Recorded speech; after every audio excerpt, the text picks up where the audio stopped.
Let's open the book on this. Want to know how a young man from Milwaukee went from homelessness to becoming a groundbreaking political leader? Let's explore the rise of David Crowley.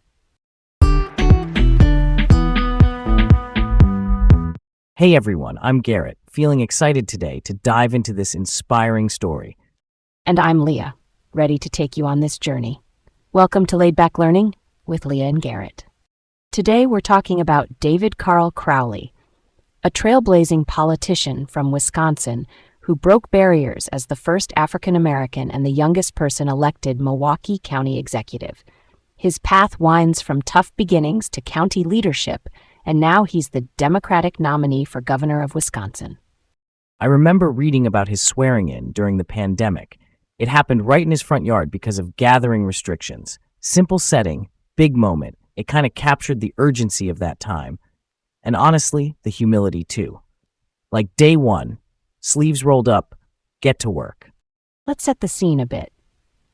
David Crowley is a Democrat who led Milwaukee County starting in May 2020.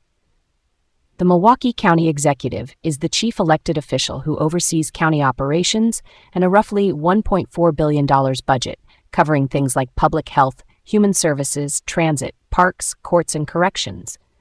That's a lot of moving parts, right? Yeah, and his approach has roots in his own life.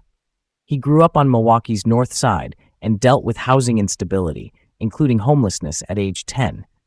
That background shows up in his policies. For instance, he launched Right to Counsel Milwaukee in 2021. That's a program that gives free legal help to eligible residents facing eviction or foreclosure. Basically a legal safety net to keep families housed. We should also define a couple of terms we'll keep coming back to.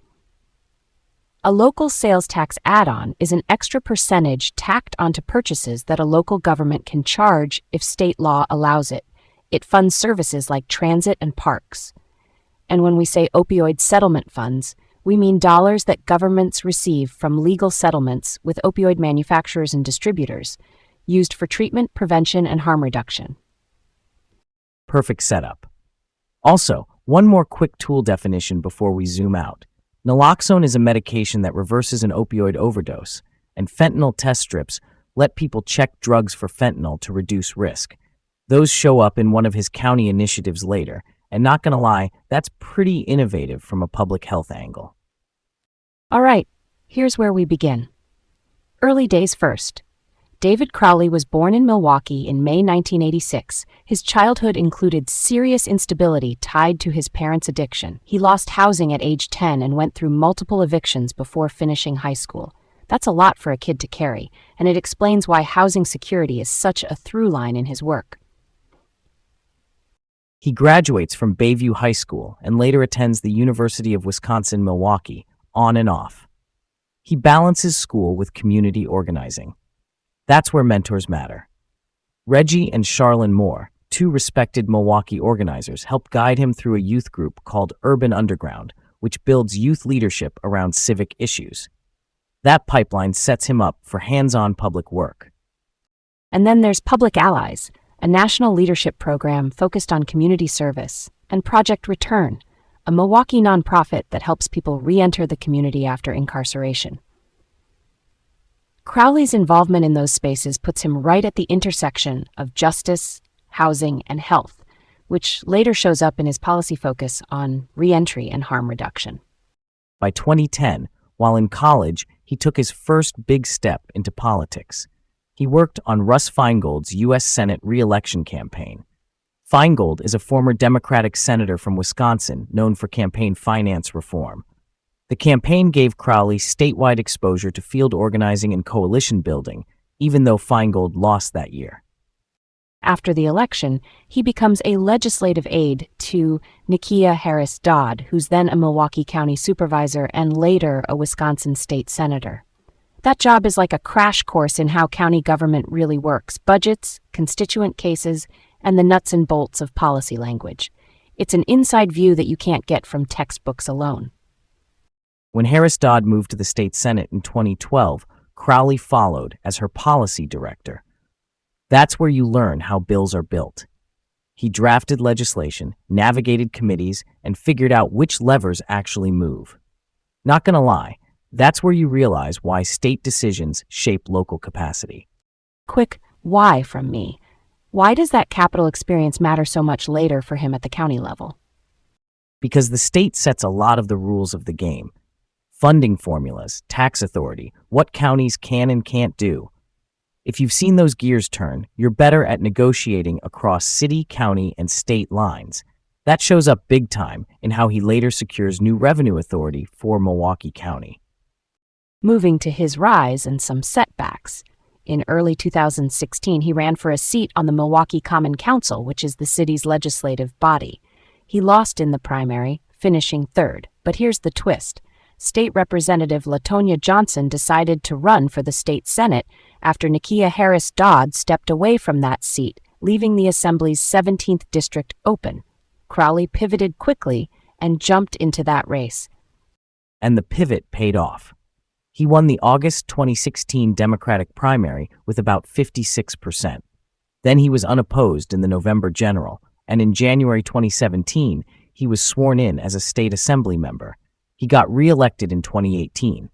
In Madison, he focused on issues that mirrored his roots: housing, public health, and criminal justice reform. Then comes late 2019. Chris Abel, the outgoing Milwaukee County executive, said he wouldn't run again. Abel is a business leader who served as county executive for multiple terms. Crowley announced for the open seat he faced State Senator Chris Larson, plus County Board Chair Theodore Lipscomb, and businesswoman Purnima Nath. It was a crowded field and, primed for a close finish. In the February 2020 primary, Crowley finished a close second to Larson, so they headed to the April election. Meanwhile, Abel endorsed Crowley and spent heavily through his leadership MKE, that outside spending reshaped the resource balance. Then the pandemic hit full force, and the April election was, chaotic. Still, Crowley won the general by about 1,026 votes, a narrow margin, but decisive. He was sworn in May 2020 at home because of COVID-19 restrictions. And a quick legal note. Wisconsin passed a law in 2015 saying you can't serve as a legislator and a county executive at the same time, so Crowley resigned his assembly seat in June 2020. Clean separation, full focus on the county role. Now to what he did with the job. When he took office, the county had structural deficits, made worse by the pandemic. He started partnering with groups like the League of Wisconsin Municipalities, which represents cities and villages, the Greater Milwaukee Committee, a civic business group, and the Wisconsin Counties Association, which represents county governments. That coalition worked with both parties at the state level to get Milwaukee County more revenue authority. That culminated in 2023 Wisconsin Act 12, a state law that allows Milwaukee County to raise its sales tax by an extra 0.4 percentage points, from 0.5 to 0.9%. The county board approved it in July 2023, and Crowley signed it in August 2023. It took effect in January 2024. The goal was to stabilize finances and address pension obligations so services like transit and human services weren't cut further. Meanwhile, he signed the right to counsel legislation in 2021, building an eviction defense program. And in 2023, the county allocated about $11 million from opioid settlements across 15 programs that included treatment in the county correctional system and vending machines that dispense naloxone and fentanyl test strips. It's a harm reduction play to keep people alive and ideally connect them to care. He also got re-elected county executive in 2024 with about 84.5% of the vote against Eshu Griffin, a perennial candidate known for frequent runs. That same year, he finished his bachelor's degree at UW-Milwaukee and gave the commencement address, which is a full-circle moment after pausing school for public service earlier in his life.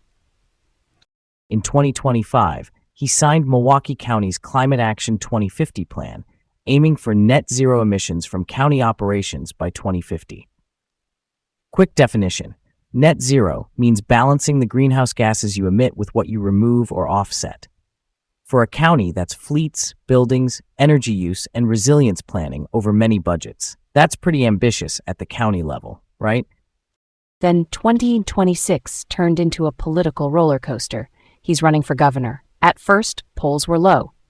A March 2026 Marquette Law School poll put him at about 3% among Democratic primary voters.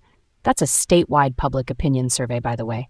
Then, in June, an informal party straw poll showed him at 13% with several heavyweights in the race. The field was deep. You had Lieutenant Governor Sarah Rodriguez, the sitting number 2 in the state, former Lieutenant Governor Mandela Barnes, State Senator Kelda Roys, State Representative Francesca Hong, Joel Brennan, who served as a state administration secretary, and Missy Hughes, the former head of the Wisconsin Economic Development Corporation. Milwaukee Mayor Cavalier Johnson, the city's leader, endorsed Crowley early on, but it was still a multi-way split. Then the shocks. Missy Hughes dropped out in late June 2026 and backed Rodriguez. In July 2026, Crowley suspended his own campaign and then endorsed Rodriguez. Soon after, Rodriguez's campaign uncovered serious cash-on-hand issues, and her manager was fired. By mid-July 2026, she suspended her campaign. The dynamics flipped overnight. Party voices started nudging Crowley to come back. He re-entered in July 2026, just weeks before the primary, and Governor Tony Evers endorsed him soon after. A late July Marquette poll had him at about 7%, with roughly 34% of voters undecided. Former Lieutenant Governor Mandela Barnes exited later that month. With unions and donors moving, Crowley blitzed the state with Evers through early August. And then the photo finish. In August 2026, he was declared the Democratic primary winner with about 39.8%, edging Francesca Hong by roughly 3,700 votes. Analysts called it a stunning comeback. Now he's set to face Republican Congressman Tom Tiffany in November. Tiffany is a U.S. representative from northern Wisconsin known for conservative positions on federal issues, so it's a clear contrast debate ahead. All right, question time on a detail that pops up a lot. Some folks debate whether Crowley is truly the youngest person elected Milwaukee County executive. Official accounts say yes, he was 33 when sworn in, which undercuts most counterclaims. The confusion seems to come from whether you count age on election day or the swearing-in date, plus whether you're comparing elected executives to appointed or acting leaders. Personally, I think the symbolism still holds. Being the youngest elected sends a signal about generational change and energy. I hear you on the symbolism, and I'm with you that it matters. My tilt is toward absolute clarity, though. If the record says he was 33 at swearing in and younger than prior elected county executives, then that's the claim to repeat. Precision protects the bigger story.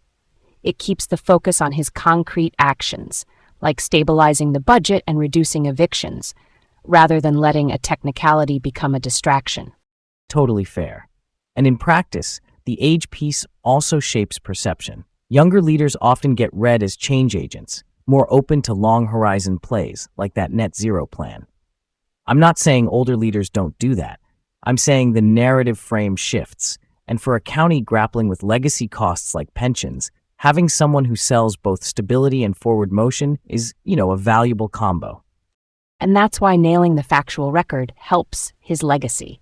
The youngest elected, the first African American in that role, yes. And then the receipts. The sales tax authority via Act 12 to avoid service cuts, the right to counsel program, the opioid settlement investments, the climate plan, those stack up. The age note is then the context, not the headline. Speaking of headlines, if there isn't a documentary yet, I could see one. Start with the front yard swearing in during COVID, cut back to childhood evictions, then move through assembly floor shots, campaign flyers, Abel's endorsement, the nail-biter April 2020 tally, intercut with naloxone vending machines brightening up a county building hallway. That's a visual arc from crisis to policy innovation. I'd watch a biopic, too. Picture scenes of him finishing his degree while managing a roughly $1.4 billion budget. Then the 2026 whirlwind. He suspends, he endorses, the frontrunner stumbles, he re-enters, the governor backs him, unions rush in, and he wins by a few thousand votes. It's both chaotic and coherent because the through line is preparation meeting timing. Okay, Counterfactual time. What if Sarah Rodriguez's campaign had not collapsed in July 2026? For context, Rodriguez was the lieutenant governor at the time, which typically brings name recognition and built-in networks.